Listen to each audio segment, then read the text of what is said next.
The metal doors sealed with a hollow clang, hiding the fire completely from view, and Axel Bergstrom stepped back from the stone structure that had consumed 4 months of his life. Outside, 3 trappers stood in the snow, watching through the cabin window as the madman who had spent an entire summer gathering rocks prepared to prove that invisible fire could keep a man alive through a Rocky Mountain winter. Before we continue, let us know where you're watching from, and if stories of forgotten frontier ingenuity move you, hit that subscribe button, because tomorrow's tale reveals an innovation even more unbelievable than this one. The year was 1834. The Rocky Mountain fur trade was at its height, and fortunes were being made by men willing to risk everything for beaver pelts that commanded premium prices in eastern markets. Trappers spread throughout the mountain territories, working tributaries and streams from Montana to Colorado, living in rough cabins and enduring conditions that killed the unprepared with brutal efficiency. Winter was the greatest threat. Cold that could freeze exposed skin in minutes, snowstorms that buried entire valleys, and the constant challenge of maintaining fire in conditions where failure meant death. Axel Bergstrom had survived 6 winters in these mountains. He was Swedish by birth, having come to America at age 19 seeking the freedom and profit that the fur trade promised. He was 31 years old now, competent with traps and rifles, careful in his methods, and experienced enough to respect the dangers that surrounded him. He worked the streams feeding the Yellowstone River in what would later become southwestern Montana, territory that offered excellent trapping and relative isolation from the conflicts between various tribes and the encroaching American presence. That spring, Axel had partnered with Matthias Keller, a Swiss-Germanic trapper, who had come west 5 years earlier. They had established a camp near the confluence of 2 creeks, building a single-room cabin using standard methods.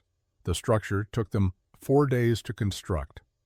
Logs notched at the corners, moss and mud chinked between gaps, a single door, 1 small window covered with oiled cloth, and a simple stone fireplace built against 1 wall with an open hearth.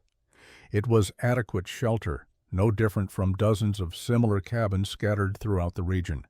Their fireplace was typical of frontier construction. Field stones stacked without mortar formed the back and sides. The hearth opened directly into the room, providing heat and a cooking surface. Smoke rose through a crude chimney made from stacked stones that extended above the roofline. The system worked adequately in moderate weather. During severe cold, the open design meant most heat escaped up the chimney, but that was simply accepted as the nature of fire. You kept the fire burning, you stayed warm. If the fire went out, you rebuilt it. That was mountain life. On April 23, 1834, an unseasonable cold front moved through their territory. Spring had seemed established, with daytime temperatures rising above freezing and snow melting from south-facing slopes. But mountain weather was unpredictable. The temperature dropped 30 degrees overnight.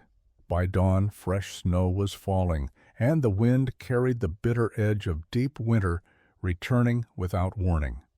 The storm intensified throughout the morning, transforming what should have been a mild spring day into conditions that rivaled the worst of January. Axel and Matthias had experienced late-season storms before, but this one carried a particular ferocity that suggested it would persist for days rather than hours. Matthias left the cabin at first light to check their trap lines along the eastern creek. The traps had been productive that week, and neither man wanted to lose catches to scavengers or damage from freezing water.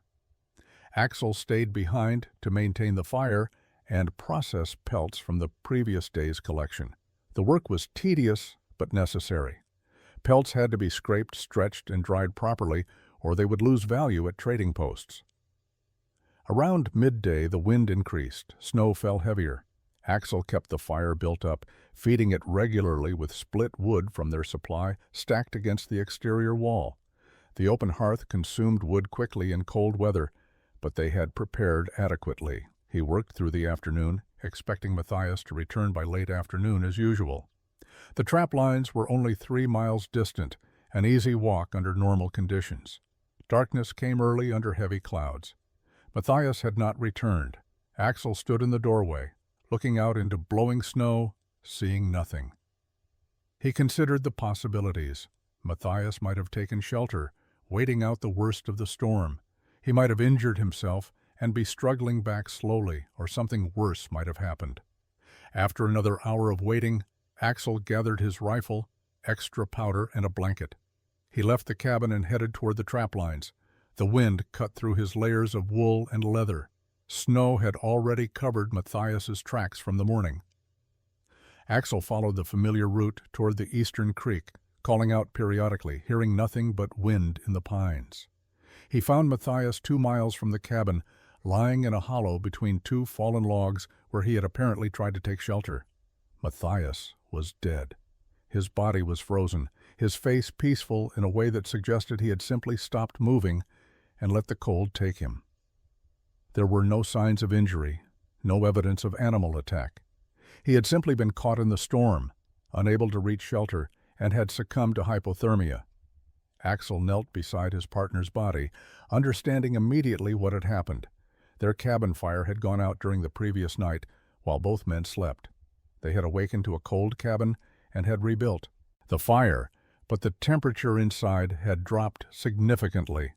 Matthias had left that morning already chilled, had spent hours in worsening weather, and when he tried to return, he was too cold to make it. Axel wrapped Matthias in the blanket and dragged the body back to camp. The journey took 3 hours. He was exhausted when he finally reached the cabin. The fire inside had burned down to coals. He rebuilt it, brought Matthias inside, and spent the night sitting awake, unable to process what had happened. His partner was dead because their fire was unreliable. That single fact consumed his thoughts. Fire that went out meant death. Fire that demanded constant attention meant vulnerability. Something fundamental needed to change. Axel buried Matthias the next morning on a hillside overlooking the creek where they had trapped together. He marked the grave with stones and stood in the cold, trying to make sense of what had happened. His partner was dead, not from a bear attack, not from hostile encounter, not from accident with a rifle or trap, but from cold. Simple, preventable cold. The cabin had been less than 2 miles away. If Matthias had been warmer when he started back, if the cabin itself had retained heat better, if the fire had been more reliable, he would still be alive. That night, Axel sat in the cabin and stared at the open hearth. He fed it wood every hour, watching flames consume fuel and send heat straight up the chimney. He could feel the warmth on his face when he sat close. But 3 feet back, the temperature dropped noticeably. The cabin walls held some heat, but not much. By morning, if he let the fire burn down, the interior would be barely warmer than outside. This was accepted reality. This was how everyone lived. But Matthias was dead, and Axel could not accept it anymore. He became obsessed with understanding fire and heat. Over the next 2 weeks, as he continued trapping alone to finish the season, he paid attention to details he had always ignored. He noticed how much wood his fire consumed compared to the heat it produced. He observed that wind direction affected how well the fire drew. He saw that stone near the fire became warm, but that warmth dissipated quickly once the fire died down. He visited 2 other trapper camps within a day's travel, ostensibly for company, but actually to study their fireplaces. Every cabin had the same basic design: open hearth, stone or mud chimney, constant feeding required. Some were built better than others, with tighter log fitting or more substantial chimneys. But the fundamental problem remained universal. Fire demanded attention. Leave it unattended for 4 hours and it would die. Let it die in severe weather and you risked everything.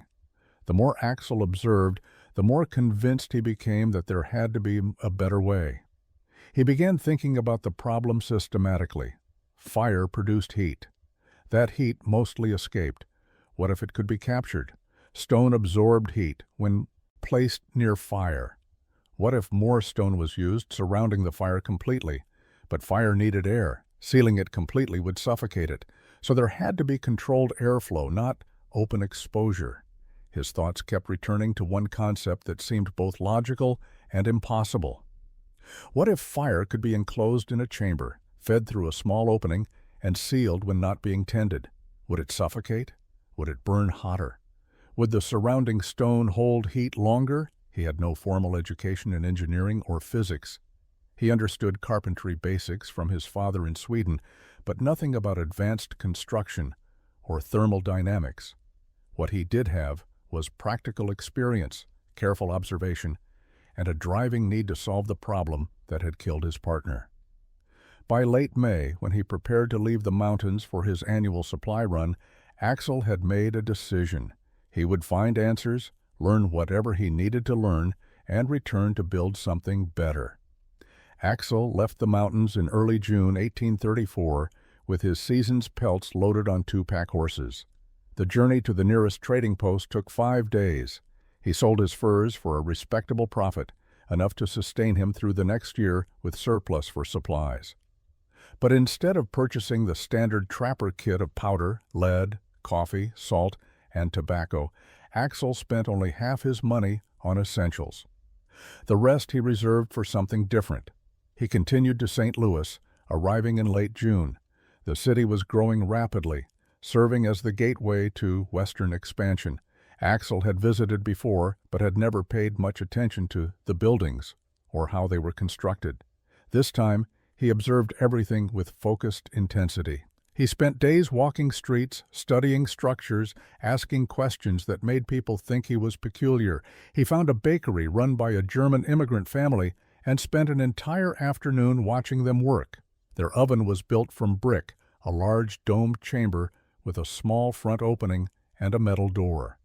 They loaded it with wood, burned the fire until the brick was thoroughly heated, then raked out the coals and placed bread directly on the hot brick floor. The door sealed the chamber.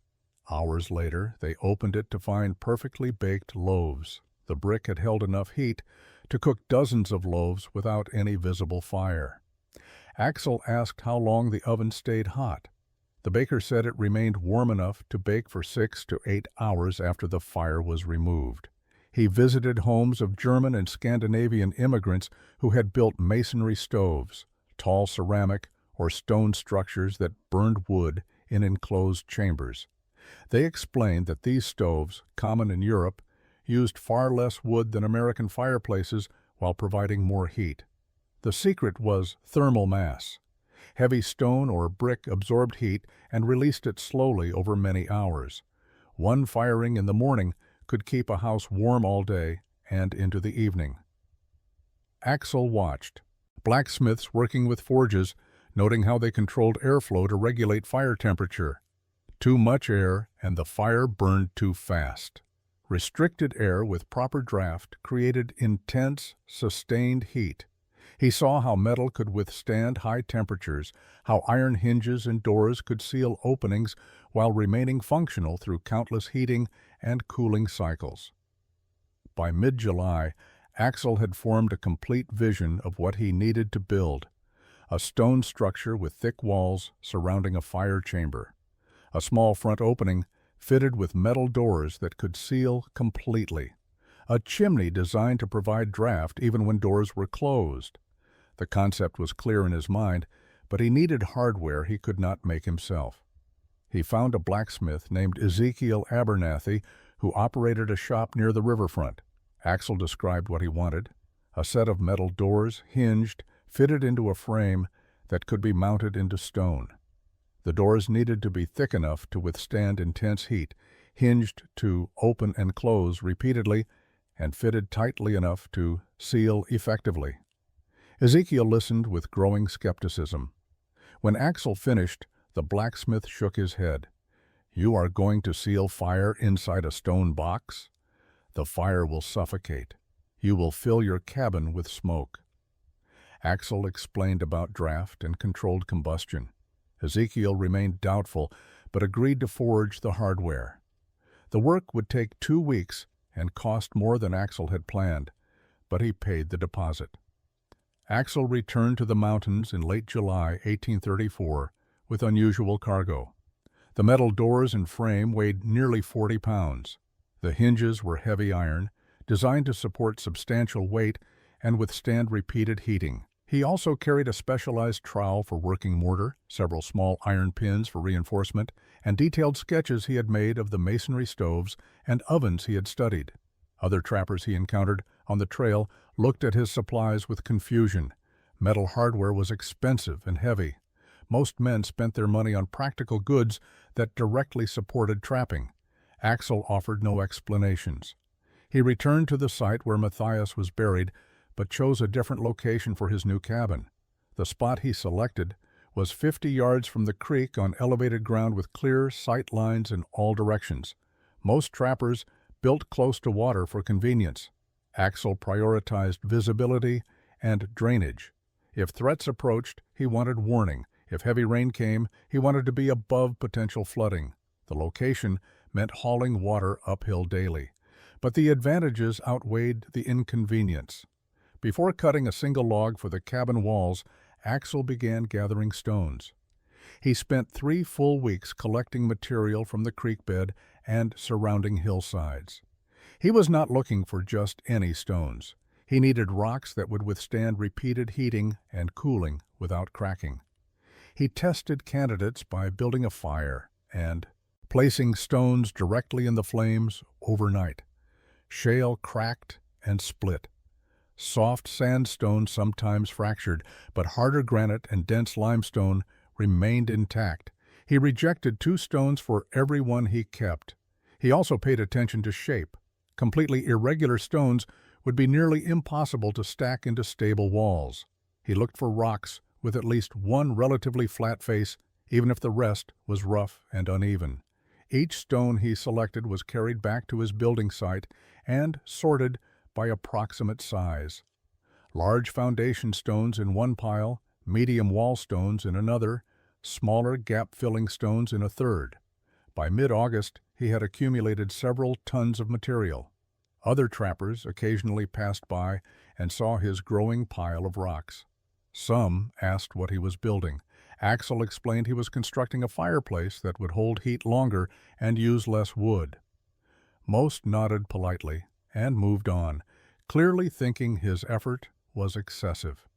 A few were more direct in their skepticism. One trapper named Fergus O'Malley stopped for a night and watched Axel carefully fitting stones together to test combinations. 4 days to build a cabin, Axel, Fergus said, gesturing at the rock piles. You have been at this how long now? 5 weeks? Axel acknowledged it had been longer than standard construction. Fergus laughed, not unkindly but with genuine bewilderment. Winter will come before you finish gathering rocks, much less building anything with them. A fireplace is a fireplace. Stack some stones, build your fire, done. Axel did not argue. He simply continued fitting stones, testing how irregular shapes could interlock to create stability. Fergus left the next morning, still shaking his head at the madness of a man who thought rocks required such careful selection. Construction began in earnest in late August 1834. Axel started with a foundation trench, something most mountain cabins completely lacked. He dug 6 inches deep around the perimeter where his heat box would stand, then filled the trench with his largest, flattest stones set tightly together. This foundation would prevent settling and provide a level base for the walls above.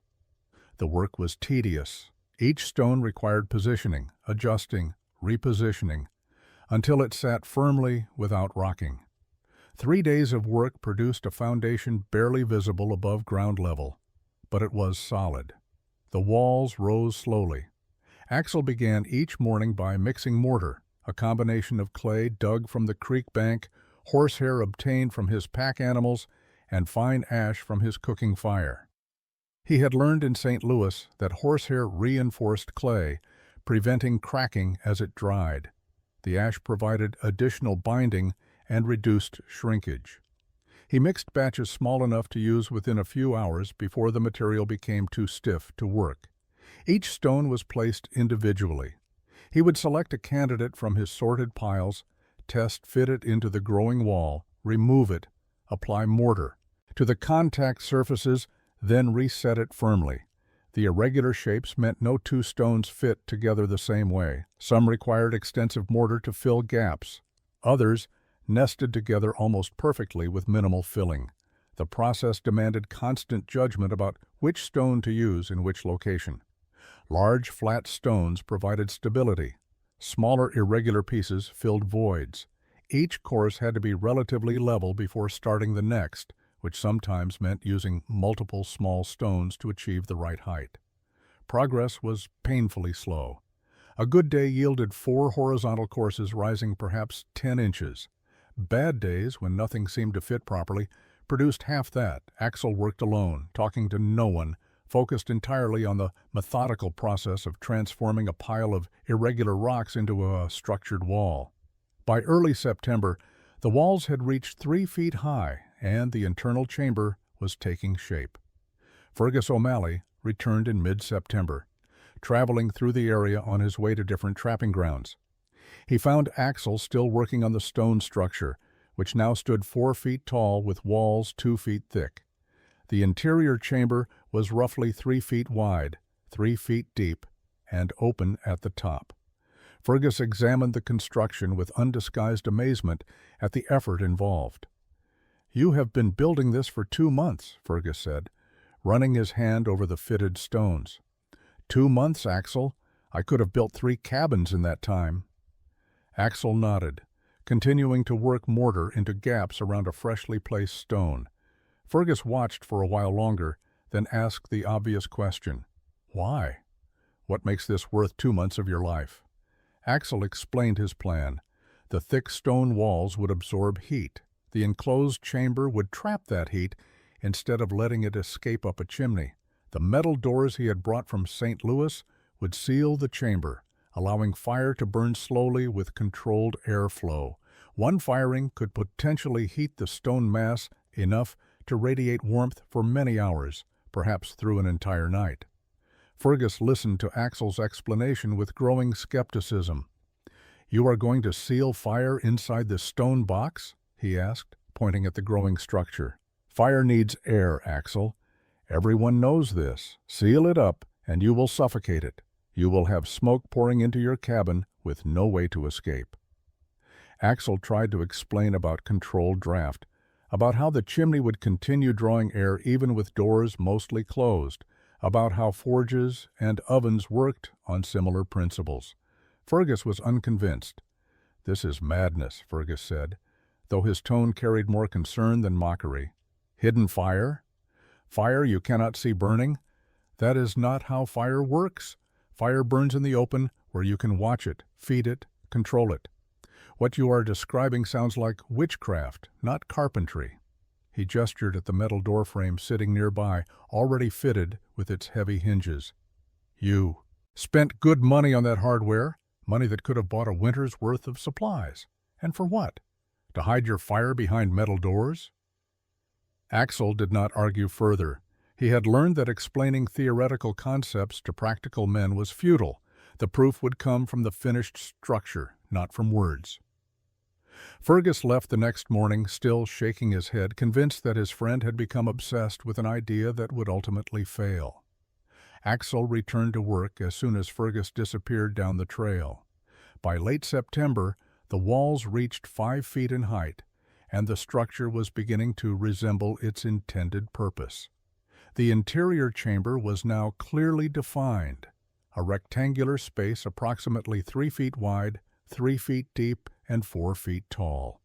The walls surrounding it were 2 feet thick at the base, tapering slightly to 18 inches at the top. The total stone mass was substantial, weighing several tons. Every stone had been carried to the site, tested for heat resistance, fitted carefully into position, and secured with mortar. Axel began working on the front opening where the metal door frame would mount. This was the most critical junction in the entire design. The frame had to be set perfectly into the stone walls, creating a tight seal while remaining permanently secure. He selected his flattest stones for the areas immediately surrounding the frame. He mortised recesses into the stonework where the frame's edges would sit, creating mechanical interlocking rather than relying solely on mortar adhesion. He used his iron pins, driving them through pre-drilled holes in the frame and into the surrounding stone, creating connections that could not be pulled apart. The door frame installation took 5 full days. When finished, the heavy metal doors swung smoothly on their hinges and closed with a satisfying solidity. The fit was tight, but not binding. A small gap remained around the edges, intentional clearance that would allow minimal airflow even when the doors were fully closed. Axel tested the closure repeatedly, satisfied that the mechanism would withstand countless heating cycles without warping or failing. The most difficult technical challenge was complete. The chimney construction occupied the first 3 weeks of October. Axel built it directly above the fire chamber, using progressively smaller stones as the structure rose. The interior passage was narrow, approximately 8 inches square, wide enough to allow smoke to escape but small enough to maintain draft. He lined the interior with his flattest stones, creating smooth surfaces that would encourage upward flow rather than creating turbulence. The chimney extended 6 feet above the roofline. He planned for the cabin, ensuring adequate draw regardless of wind conditions. Building the chimney required temporary scaffolding, wooden supports that held each course in place until the mortar set. Axel worked carefully, knowing that a collapsed chimney would destroy weeks of effort and potentially damage the fire chamber below. Each stone was selected for size and shape, test-fitted, mortared, and secured before moving to the next course. By late October, the chimney was complete, and the mortar had cured sufficiently to remove the scaffolding. He built a simple log cabin around the heat box, using standard construction methods for the walls, roof, and door. The cabin took him 1 week, a stark contrast to the 3 months he had invested in the stone structure. But the cabin was merely shelter from wind and rain. The heat box was survival technology. He positioned the cabin so the stone structure occupied one corner, with the fire chamber opening facing into the interior living space. On November 2, 1834, Axel built his first fire inside the completed chamber. He started with kindling and small sticks, leaving the metal doors fully open. The fire caught easily. Smoke rose through the chimney without backing up into the cabin. He gradually added larger pieces of wood, watching how the fire behaved. The stone walls around the fire began warming noticeably within an hour. After the fire had burned steadily for 2 hours, Axel began closing the metal doors incrementally. He closed them halfway, watching carefully. The fire continued burning normally, fed by air flowing through the gap between the doors and around their edges. He closed them further, leaving only a 2-inch gap. The flames diminished slightly, but remained vigorous. The draft through the chimney was pulling air through the narrow opening, feeding the fire adequately. He closed the doors completely. For several minutes, nothing changed. Then he noticed the flames beginning to dim, but they did not extinguish. Instead, they settled into a steady, lower burn, sustained by the small amount of air leaking around the door edges and being pulled through by the chimney draft. He watched for 20 minutes. The fire continued burning in this reduced state, consuming wood much more slowly than when the doors were open. Axel opened the doors. The fire immediately brightened, flames leaping higher as more air became available. He closed them again. The fire returned to its slower, hidden burn. He had succeeded. The fire could be sealed and would continue burning without suffocation. The concept that Fergus and others had insisted was impossible was functioning exactly as Axel had envisioned. Axel spent the next week testing his heat box systematically. He learned that the optimal approach was to build a substantial fire with the doors open for 2 to 3 hours, allowing the stone mass to absorb maximum heat. Then he could close the doors partially or completely, depending on how much ongoing heat he wanted. With doors fully closed, the fire would burn slowly for 6 to 8 hours on a single loading of wood. The stone walls radiated warmth continuously, maintaining comfortable cabin temperature even as the visible audience Flames diminished to glowing coals. The cooking capability exceeded his expectations. With the doors open, he could hang pots from the chain system and cook over direct flames like a normal fire. But the real innovation came from using the chamber as an oven. He would build a hot fire, let it burn down to coals, then place food on a flat stone inside the chamber and close the doors. The trapped heat cooked bread, roasted meat, and baked vegetables with even temperature that open-fire cooking could never achieve. The enclosed space eliminated the problem of one side burning while the other remained raw. December brought severe cold. Other trappers in the region struggled with the constant demands of open hearth fires. Axel loaded his heat box twice daily, morning and evening. Each firing maintained heat for 12 to 14 hours. At night, he would seal the chamber before sleeping. Morning arrived with the cabin still warm and coals still glowing inside when he opened the metal doors. The difference between his comfort and what he knew others were experiencing was profound. Word had spread through the scattered trapping community about Bergstrom's stone structure. Most reports were secondhand and skeptical. Some claimed he had wasted an entire season building something that could not possibly work. Others suggested he had lost his mind after his partner's death. A few were curious enough to visit and see for themselves. Wilhelm Schneider arrived during a blizzard in mid-December. He was a German trapper working territory 15 miles south of Axel's camp. The storm had caught him between locations, and he sought shelter. When he entered Axel's cabin, he was immediately surprised by the warmth. He looked around for the fire and saw none. The metal doors were closed. There was no visible flame anywhere in the cabin. "Where is your fire?" Wilhelm asked, confused. Axel walked to the heat box and placed his hand on the stone surface. "Here," he said simply. He opened the metal doors. Inside, a bed of glowing coals radiated intense heat. Wilhelm stared at the hidden fire, trying to understand what he was seeing. Axel explained the system while Wilhelm examined the construction. The thick stone walls, the sealed chamber, the controlled draft, the thermal mass principle that allowed heat storage for extended periods. Wilhelm stayed 2 days while the storm passed. He watched Axel load the chamber once each day and observed how the sealed heat box maintained warmth continuously. When he left, he asked detailed questions about construction methods, stone selection, and mortar composition. January 1835 brought the coldest temperatures Axel had experienced in 7 winters. For 5 consecutive days, the thermometer he kept outside registered below zero even at midday. Wind drove the cold deeper, making any exposure dangerous within minutes. Trappers throughout the region abandoned their trap lines and focused entirely on survival.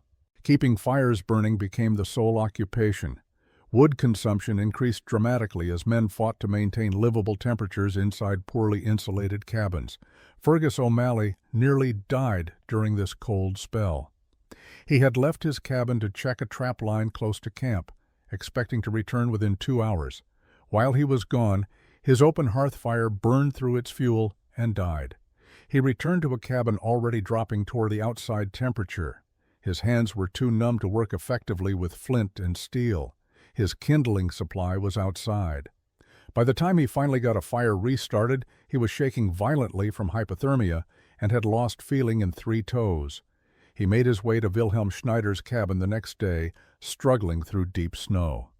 Wilhelm provided warmth and food while Fergus recovered. After 2 days, Wilhelm brought him to Axel's camp. Fergus entered the warm cabin and saw the sealed metal doors with no visible fire.